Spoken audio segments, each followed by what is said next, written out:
herramientas para la estadística descriptiva, ¿ok? Habíamos visto que tenemos lo que es la estadística descriptiva y la estadística inferencial.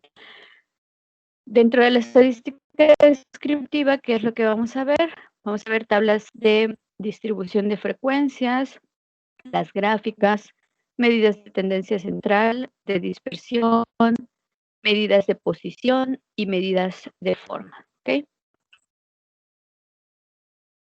¿Qué son las gráficas? Esa es una representación visual, es una técnica inicial muy útil para comenzar a explorar nuestros datos, ¿ok? Mediante esta representación visual, las gráficas lo que nos hacen es revelar, lo que nos proveen, perdón, es revelar patrones de comportamiento de la variable que estemos nosotros estudiando o que hayamos medido, ¿ok? Hay diferentes tipos de gráficas para la descripción de datos y la elección de la mejor gráfica depende del tipo de variable que nosotros queramos utilizar, ¿ok? El tipo de variable, pues lo que estuvimos viendo la semana anterior. Cuando tenemos, por ejemplo, datos cualitativos, cuya escala de medición son nominales u ordinales, podemos usar este tipo de gráficos que se llaman diagramas de barras, ¿ok? En este caso, la altura de cada una de las barras es proporcional a la frecuencia con que se va registrando ese dato, ¿ok? También podemos utilizar este tipo de gráficos cuando tenemos datos discretos. En este caso, el acomodo de las barras simplemente es a nuestra elección. Podríamos acomodarla así o podríamos acomodarla de mayor a menor, ¿ok? Entonces, lo que nos es cuántas veces se fue registrando, en este caso, por ejemplo, el color negro, cuántas veces el azul, etcétera. Está el diagrama de sectores o el diagrama de pastel o diagrama de pie, ya les había comentado de este anteriormente. También es para variables de tipo cualitativas. No debemos usarlo con variables ordinales y básicamente cada pedazo del pie, cada rebanada es proporcional a la frecuencia con que se registró ese dato, ¿ok? Los pictogramas, como su nombre lo dice, pues son representaciones con pequeñas imágenes alusivas a lo que estamos trabajando. Son bastante sencillas y el área que ocupa esta imagen, el pictograma, hace referencia a la frecuencia con que se registraron esos datos. Por ejemplo, aquí, el año de 1992 fue donde hubo menos registros, ¿ok? Y para 1997 fue donde hubo más registros. Entonces, son gráficos muy, muy sencillos de entender que nos dan una idea de cómo están las proporciones o las frecuencias de nuestros datos. ¿Dudas con esto?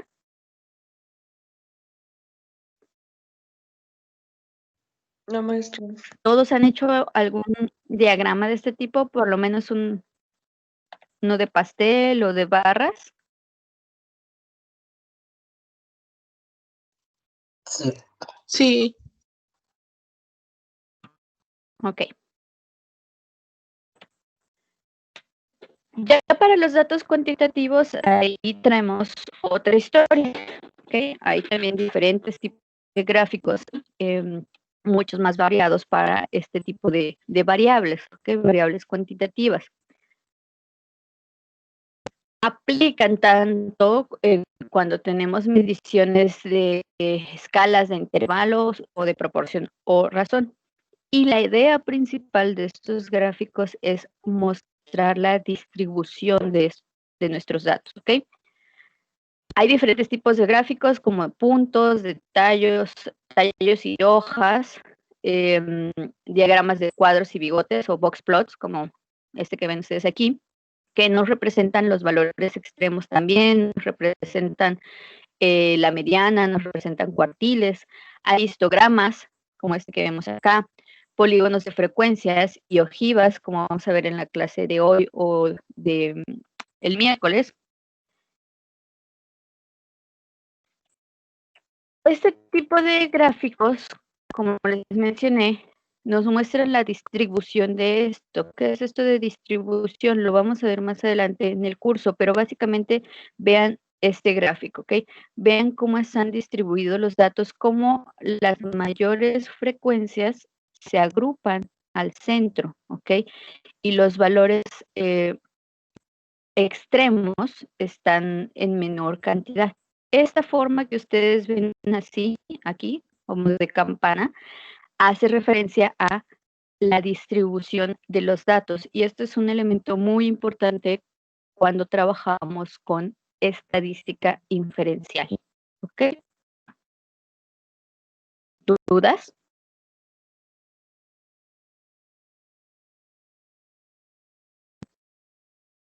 ¿Todavía están dormidos? No, ¿Es lunes? ¿No se han tomado el café de la mañana? Ok. Vamos a ver tablas de distribución de frecuencias, que es un método muy sencillo que nos permite ordenar nuestros datos de una forma que sea mucho más fácil visualizar el conjunto total que tenemos de información, ¿ok?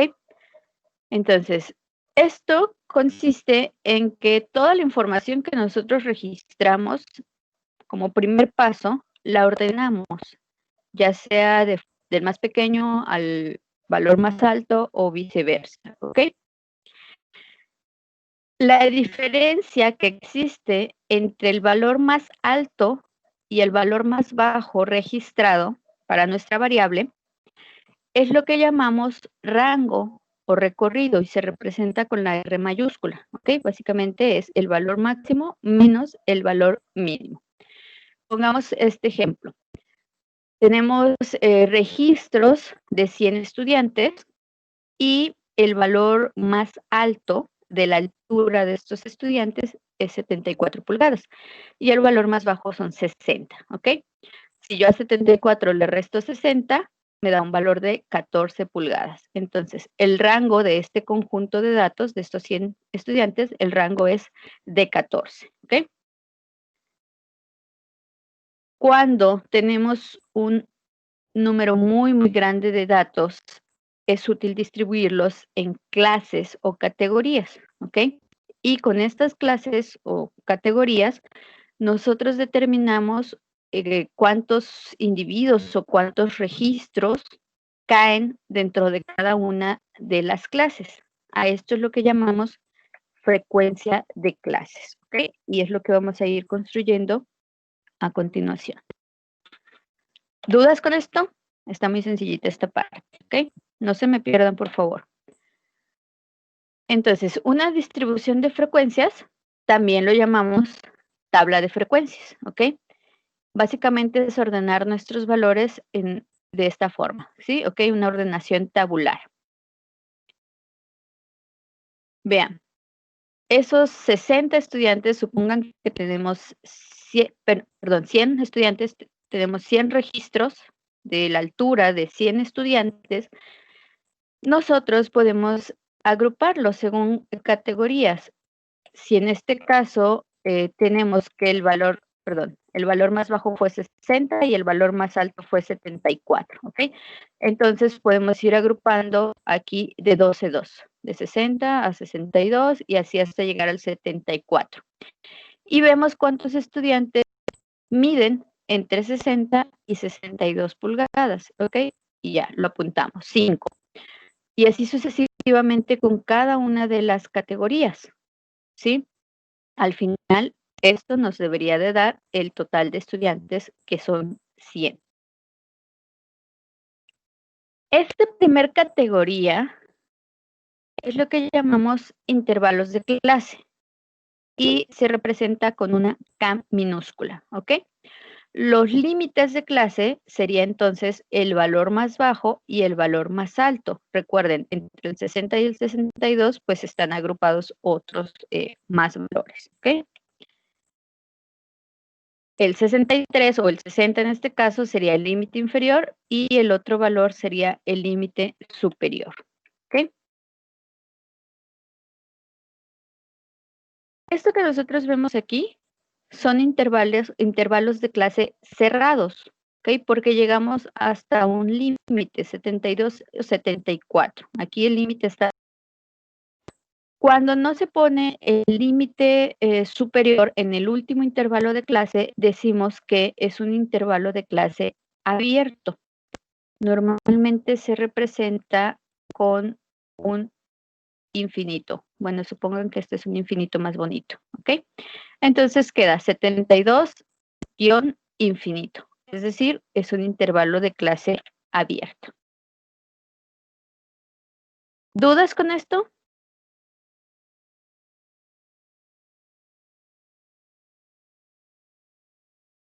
Ok.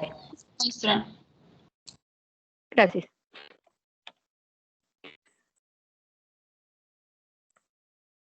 ¿Cómo sacamos los intervalos de clase? Es decir, ¿cómo sé que de aquí voy a contar 2, 60, 62? O pueden ser de 5 en 5, de 10 en 10, ¿ok? En muchas ocasiones esto se puede hacer de forma arbitraria o se hace de forma arbitraria, pero no es la forma más correcta, ¿ok? Tenemos que tener un sustento para hacer esto.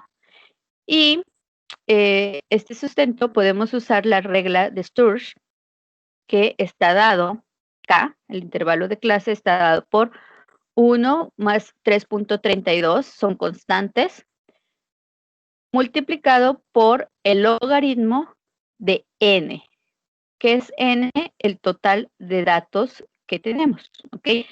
Esta regla la podemos usar siempre y cuando el número de datos que tengamos sea mayor a 10, ¿ok? Veamos este ejemplo. Tenemos este conjunto de datos que en total son 21 datos, ¿ok? ¿Cómo sacaríamos entonces el intervalo de clase? Básicamente es 1 más 3.32 por el logaritmo de n, que en este caso es 21, ¿ok? ¿Cuánto les da eso? Supongo que tienen sus calculadoras a la mano y si no ya bajaron la calculadora que yo les puse ahí en archivos.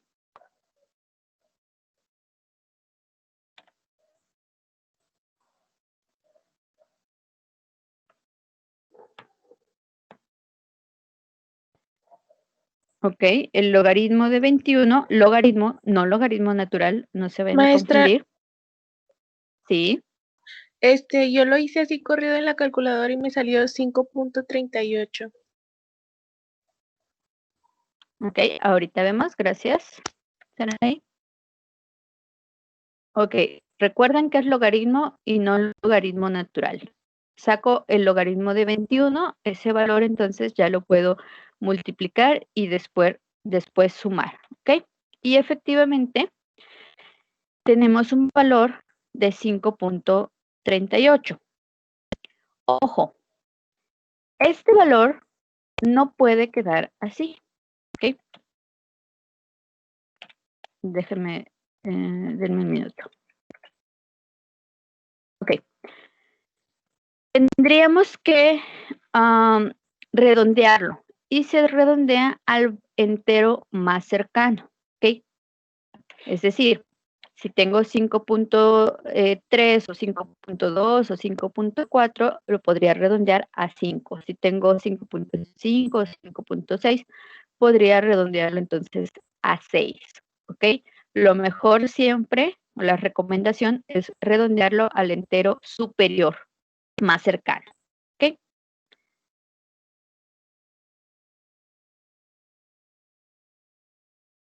Ok, en dado caso que no pudiéramos hacer este paso por alguna razón, el número de intervalos de clase que vamos a tomar generalmente debe de ser entre 5 y 20, dependiendo de nuestros datos, ¿ok? Dice que los intervalos de clase se eligen también de forma que las marcas de clase o puntos medios coincidan con datos realmente observados. Ahorita vamos a ver también qué son las marcas de clase. ¿Okay? Esto ayuda a minorar el error de agrupamiento en los datos posteriores. ¿Okay? Entonces ya tenemos nuestros intervalos de clase. Es decir, ¿cuántos de estos vamos a ir teniendo? ¿Ok? Los intervalos de clases, ¿cuántos de estos vamos a ir teniendo? Nos falta el ancho del intervalo, que es lo que les decía, de 60 a 62. ¿Dudas? No. Ok. ¿Qué son los límites reales de clase? ¿Ok? O límites verdaderos. Si tenemos que del 60 al 62 hay muchos valores, teóricamente estos valores incluirían los valores desde el 59.5 al 62.5, o sea, 0.5 para abajo, 0.5 también para arriba. Eso sería realmente el límite real, tanto inferior como superior, ¿ok? Básicamente aquí lo que podemos sacar para obtener estos valores es un promedio, ¿ok? Un promedio, sumamos el límite superior de un intervalo de clase y el límite inferior del intervalo de clase que le sigue, superior, y esto lo dividimos por 2, ¿ok? En este caso, 62 más el siguiente límite sería, el siguiente valor, perdón, sería 63. Lo sumamos y esto lo dividimos entre 2, ¿ok? Y viceversa para el valor hacia abajo.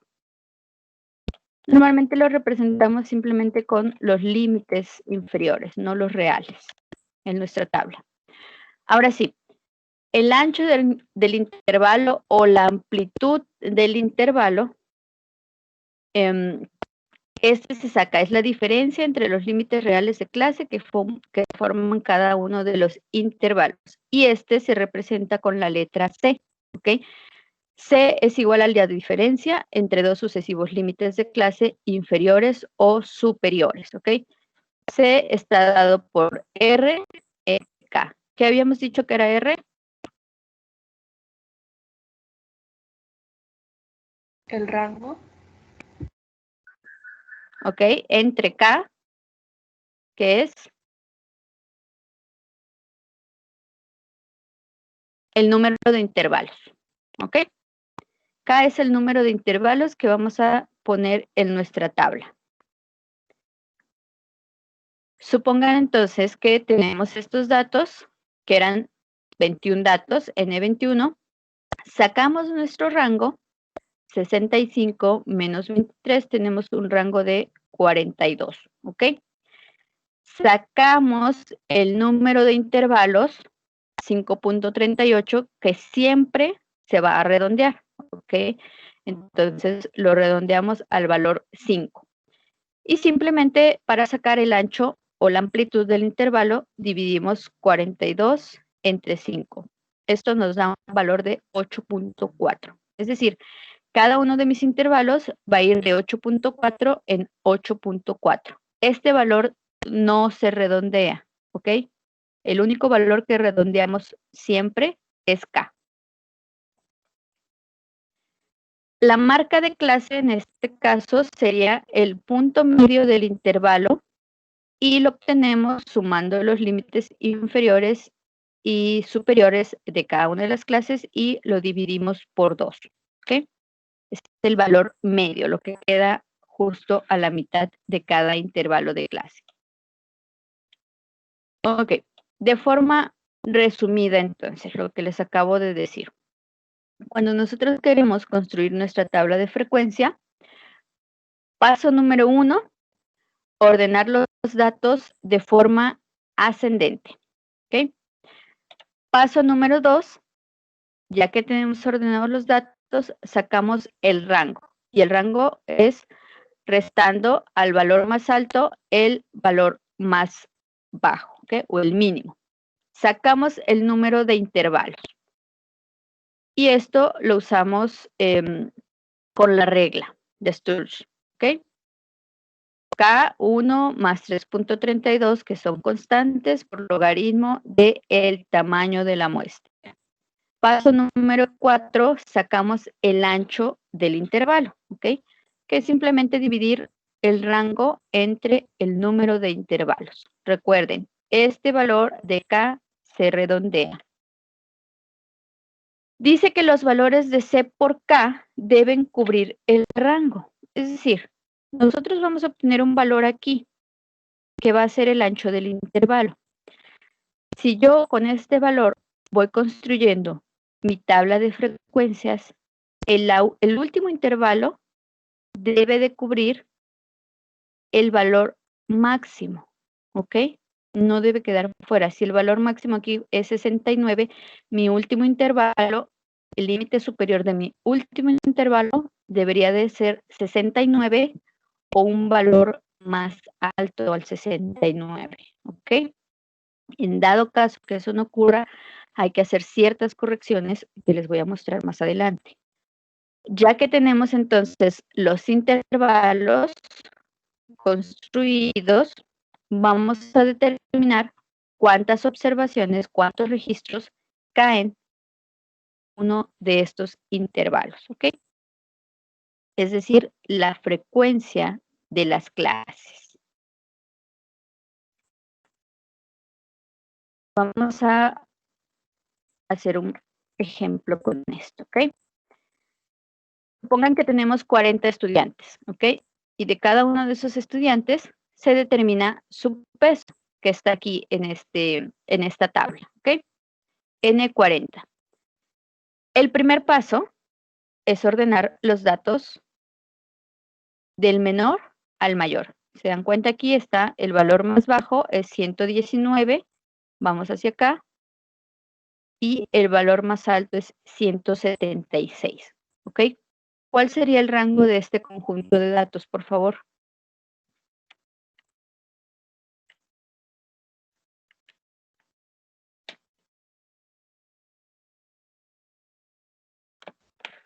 ¿57?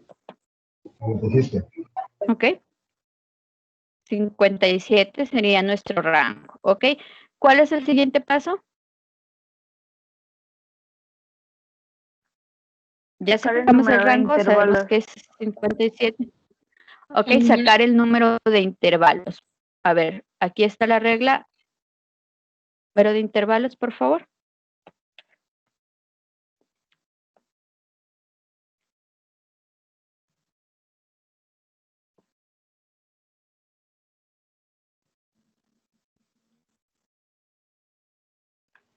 Es 6.31.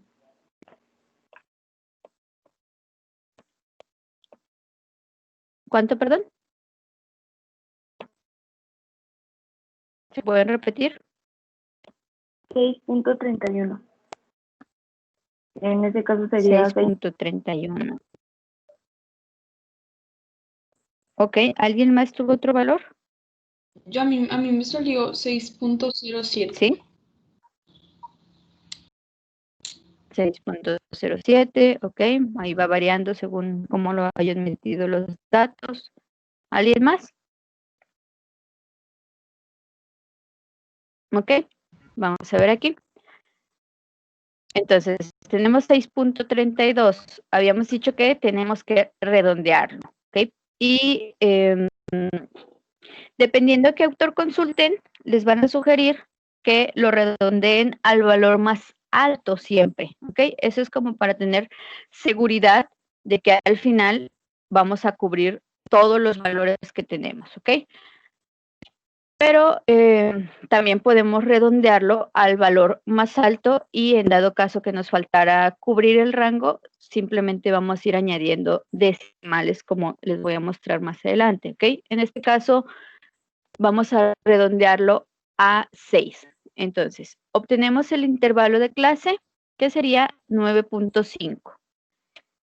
Este intervalo, perdón, el ancho del intervalo, tenemos que verificar que cubra el rango, ¿Cómo lo verificamos? Simplemente hacemos la multiplicación.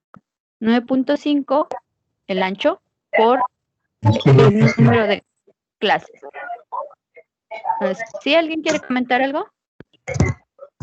Porque ahí en la diapositiva viene el intervalo tomado con logaritmo 40. ¿Por qué? Porque acuérdate que la regla nos dice que tenemos que sacar el logaritmo de n, y la n en este caso era 40. Ah, ok, sí. ¿Sí? Sí. De nada. ¿Ok? Bien. Entonces comprobamos el ancho, que el ancho del intervalo cubre el rango, multiplicando el valor del ancho del intervalo con el número de intervalos redondeado, que es 6. Y da un valor de 57. Y sí, efectivamente cubre todo el rango. Entonces, nosotros esperaríamos que al momento ya de ir a se cubra el valor más alto, ¿ok? Que sería 176. Dice, una vez que ustedes hacen esta multiplicación, esta revisión, si no se llegara a cubrir el rango, es decir, que aquí nos quedara, por ejemplo, 56.8, un valor más bajo a 57, debemos de ir aumentando unidades, ¿ok? Decimales a ese valor. Se pueden agregar 1 o 2 o 3 decimales o más decimales, ¿ok? Si los valores originales, es decir, los registros que nosotros obtuvimos en campo haciendo nuestro muestreo, no poseen decimales, los intervalos deben de tener al menos un decimal. Si los datos poseen 2 decimales, los intervalos deberán tener entonces 3 decimales, ¿ok? Y así sucesivamente, dependiendo cómo sean nuestros datos desde un inicio. Ok.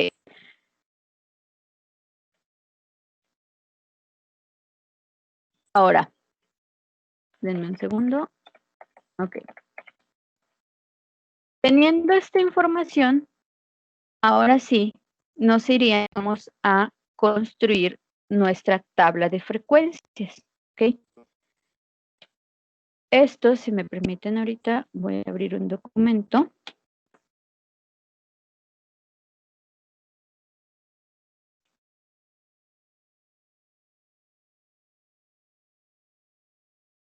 Déjenme ver si abre. Ahí está.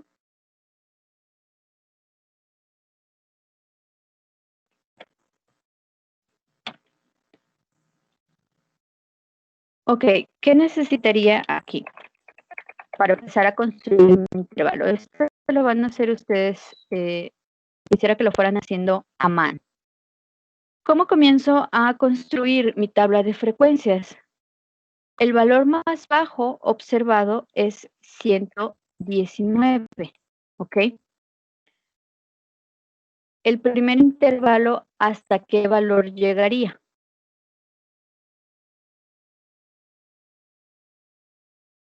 Es decir, vamos a construir algo como lo que les mostré anteriormente en la tabla. Algo como esto. ¿Okay? Llegaría hasta 128.5, ¿no? Ok. ¿Qué tengo que hacer aquí? A 119, que es el valor más bajo, le voy a sumar que el ancho del intervalo, que en este caso sería 9.5, ¿cierto? ¿Okay? Entonces, mi intervalo quedaría del 119 al 128.5. Lo voy a poner así separado en celdas porque Excel no me va a permitir juntarlo todo, ¿ok? Entonces, mi primer intervalo diría del 119 al 128.5. ¿Cuántas veces voy a repetir esto? ¿Cuántos intervalos estoy marcando que se van a hacer? Son ¿O 6. cuántas clases? 6, ¿ok? Y entonces vuelvo a repetir. En algunas ocasiones ustedes van a ver que se representa de nuevo 128.5, ¿ok? Como el límite inferior de la siguiente clase. Ustedes lo pueden representar así, pero siempre tengan en cuenta que solo van a utilizar ese valor una vez para hacer el registro de las frecuencias. Es decir, si ustedes observaron un valor tal cual de 128.5, esa frecuencia se va a tomar únicamente en este primer intervalo, ¿ok? Ya en el siguiente intervalo no lo van a tomar, ¿sí? Pueden dejar 128.5 o poner el valor siguiente. A mí me gusta representarlo así, con el mismo valor del intervalo anterior, pero siempre teniendo en consideración que ya no voy a contar ese valor, ¿ok? Entonces, al 128.5 le vuelvo a sumar el ancho del intervalo, ¿ok? Y me da 138, ¿ok? ¿Cómo están en su uso de Excel, chicos? De Excel muy básico, casi nada. Muy básico, casi nada. Decente, Ok, profe. y los demás, a ver, es importante, sí. Es muy importante que traten de ir aprendiendo Excel, no solo para el curso de estadística, sino les va a servir mucho, ¿ok? Nosotros vamos a estar usando continuamente Excel, y está, ¿ok? Y en cosas muy, muy básicas, ¿ok? De repente a veces se me pierden ahí porque no saben usar Excel, entonces chéquense de videitos como de Excel básico intermedio. Ok, vean que ya construí entonces la primer parte de mi tabla de frecuencias. ¿Okay? Y el valor de mi último intervalo, el valor el límite superior de mi último intervalo de clase es el 176, que exactamente es el valor más alto que yo registré. Entonces tengo confianza que dentro de esta tabla van a quedar representados todos los datos. ¿Okay? ¿Cuál sería el siguiente paso entonces?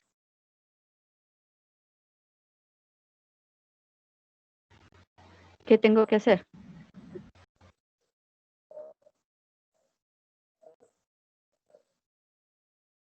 Acomodar los datos en la tabla. Ahí escucho una vocecita bien bajita. Acomodar los datos en la tabla.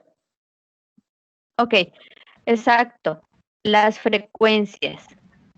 Y entonces para eso me iré a mis datos originales e iría revisando cuáles son las frecuencias. Aquí podría poner frecuencias, ¿ok? ¿Cuántos estudiantes hay que pesan entre 119 a 128.5,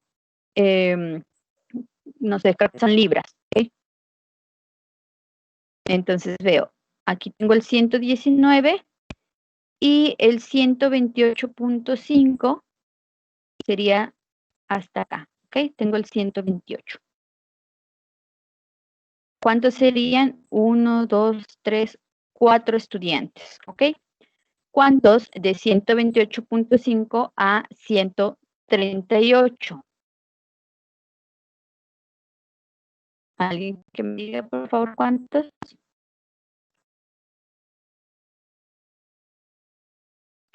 ¿4? No, ¿Seguro? 6. 7. ¿Seguros? No, porque... 7, ya- no sé. 7. Ok. 1, aquí hay 5 y acá hay otro. ¿Ok? Entonces serían 7. Del 138, ya sabemos que el 138 ya lo contamos, entonces nos seguimos con el valor más alto, sería 139, no es 139, al 147.5. ¿cuántos estudiantes serían?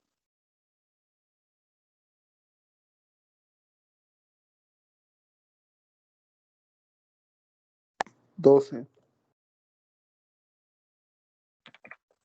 12. Ok. Y eso es lo que tenemos que seguir haciendo. Ok, a ver, díganme por favor rápidamente los que siguen.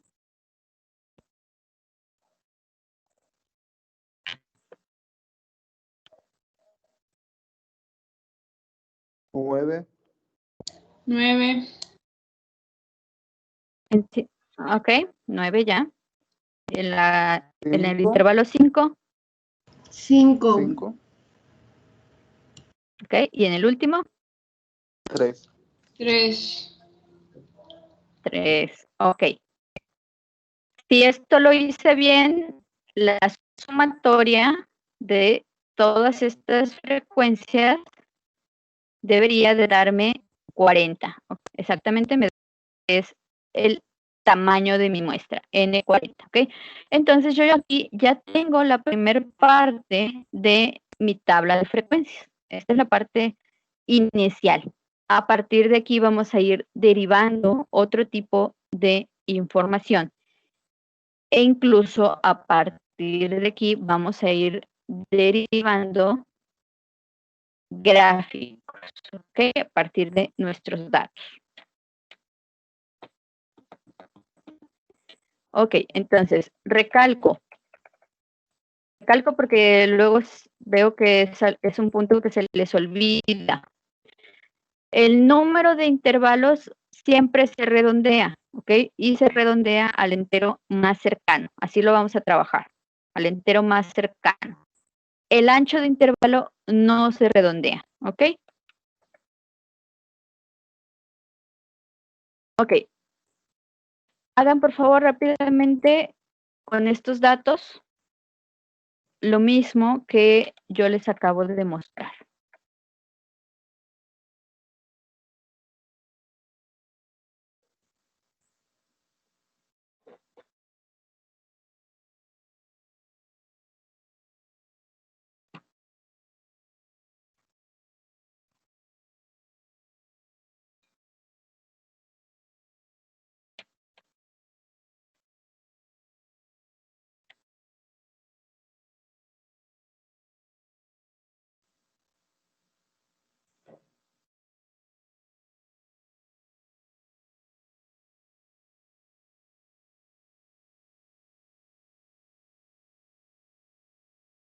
Ahí están los datos por el chat y les voy a pasar también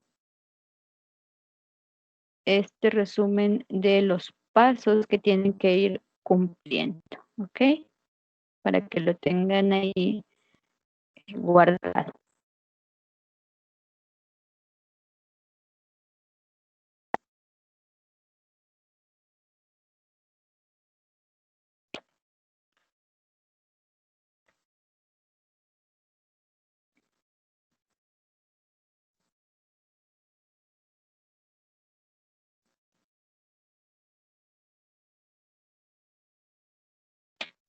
Ok, en cuanto lo tengan, por favor, me dicen.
¿Ok? ¿Alguien ya lo tiene?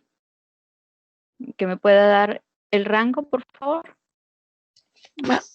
Maestra, yo tengo el rango y el número de intervalos nada más. Ok, a ver, si lo puedes compartir. El rango me Rango. salió en 410 y el número de intervalos 6.31, que en este caso pues sería 6 si lo redondeamos. Ok, a ver, checa el rango. ¿Cuál es tu valor más alto? 510. Ok, ¿y el más bajo? 100. No, Es el uno más 66, bajo ¿no? es 66. Sí, es Ajá. 66, profe. Es 66. Ok, Sí, gracias. entonces, checa ahí, se te fue un numerito. Exacto. Entonces, ¿cuánto es el rango correcto? Yo tengo 444. 444. Sí, Ajá, yo 444. 444, correcto. El ancho del intervalo nos da 6.32 aproximadamente y lo redondeamos a 6, ¿ok? Entonces vamos a tener 6 intervalos. Perdón, vamos a tener, sí, 6 intervalos con un ancho de ¿cuánto? ¿Un valor de C de cuánto? Tengo 74, pero no me acuerdo cómo explicó para, o sea, si no cubre el dato mayor, no me acuerdo cómo decía que se sumaban los decimales.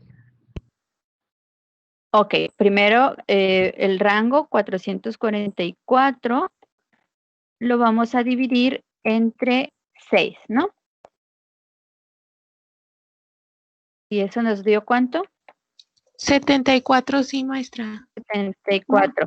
Y hacemos, exacto, hacemos la comprobación multiplicando C por K, que en este caso es 6, ¿ok? Y nos da 444. Entonces sí está cubriendo todo el rango, ¿cierto?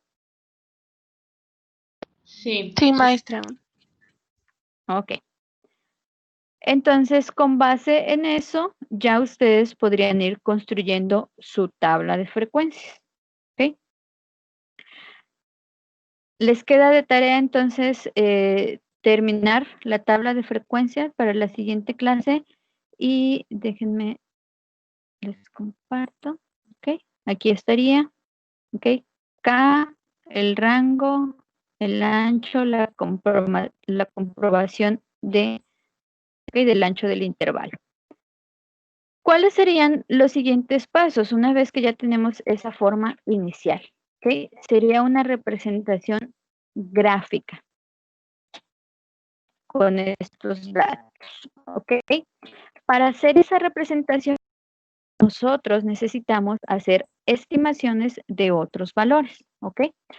En la siguiente clase vamos a construir un histograma de frecuencias, un polígono de frecuencias y para ello vamos a calcular marcas de clase, frecuencias relativas y frecuencias relativas pero en porcentaje. Entonces, inicialmente estamos aquí en esta parte más sencilla de nuestra tabla. ¿Ok? En la siguiente clase vamos a ver los siguientes pasos.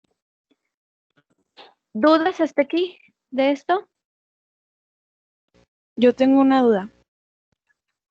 A ver, dígame. Es que me confundo con lo del ancho del intervalo. O sea, ¿cómo salió ese 6? Ujú. ¿Cómo salió qué, perdón? Es que se corta. El 6 del ejercicio anterior. ¿Del anterior o de este que estamos haciendo? ¿Aquí? Digo, sí, de ese. El que hicieron es de este. Ok. Aquí, mira. Una cosa es el rango, ¿no? Ya sacamos el rango. Después sacamos el número de intervalos. El número de intervalos, ¿qué quiere decir? Básicamente, pues cuántas filas de estos vamos a redondear. Entonces, tenemos esta formulita, ¿sí? Que está dado por 1 más 3.32. Estas son constantes. Siempre se va a mantener ese valor. Esto lo multiplicamos por el logaritmo de n. Aquí está. Aquí está. El logaritmo de n. N es el tamaño de nuestra muestra, es decir, cuántos datos tenemos. ¿Okay? En este caso fueron 40 datos. Multiplicamos logaritmo de 40 por 3.32 y eso se lo sumamos a 1. ¿Sí? Eso nos da entonces el número de intervalos. Pero comúnmente nos va a dar un valor con decimales. Y recuerda, esto representa cuántas filas vamos a poner en nuestra tabla. Por tanto, no pueden ser números fraccionarios. Tenemos que redondearlo a un valor entero. En este caso vamos a trabajar con el entero más cercano a nuestro valor. En este caso es 6.32 y vamos a considerar un valor de 6. Si aquí hubiésemos tenido un valor de 6.5 o 6.7 arriba de 6.5, lo redondearíamos hacia arriba, es decir, hacia 7, para considerar 7 filas, ¿ok? Entonces aquí dejamos el 6. El valor que vamos a utilizar es este, el que esté redondeado. Después el ancho del intervalo es de cuánto en cuánto vamos a ir haciendo cada uno de esos 6 intervalos. Y para eso simplemente dividimos R, que es el rango, entre K, es decir, este 6 que acabamos de estimar, ¿ok? Y eso nos da un valor de 9.5. ¿Cómo confirmamos que ese ancho de intervalo va a cubrir a todos nuestros datos en la tabla? Simplemente haciendo una multiplicación. El valor de C por el valor de el intervalo, del número de intervalos, ¿ok? En este caso da 57. Esto es lo mismo que el valor que tenemos del rango, ¿ok? No es que siempre tenga que ser el mismo valor, pero al menos debe de cubrir este valor, ser igual o más grande, ¿ok? Si fuese 57.5, 57.8 o 58, estaría correcto. Pero si aquí tuviéramos un valor de 56.9, ya no nos serviría. Tendríamos que sumar decimales, ¿ok? Hasta alcanzar el valor 57. ¿Por qué? Porque con ello nos aseguramos que al momento de hacer nuestra tabla, el valor máximo registrado quede también representado. ¿Ok? ¿Sí queda más claro? Sí, maestra, gracias. El valor más, sí, de nada. El valor más ancho, acuérdense, más grande o máximo, es el valor que tenemos en el límite superior del último intervalo. ¿Ok? Entonces aquí, vean, estaría representado desde el 119, que fue el valor más bajito, hasta el 176, que fue el valor más alto. ¿Ok? Listo. Entonces, para la siguiente clase, por favor, estos datos que ustedes sacaron ahorita, hagan su tablita de frecuencias de forma sencilla. ¿Ok? ¿Alguna otra duda respecto a esto? ¿O algo más? No, maestra, todo bien. Ok, todo bien, no hay dudas de lo que van a presentar el miércoles, entonces, ¿ya quedó claro? Sí, profe, ya quedó claro.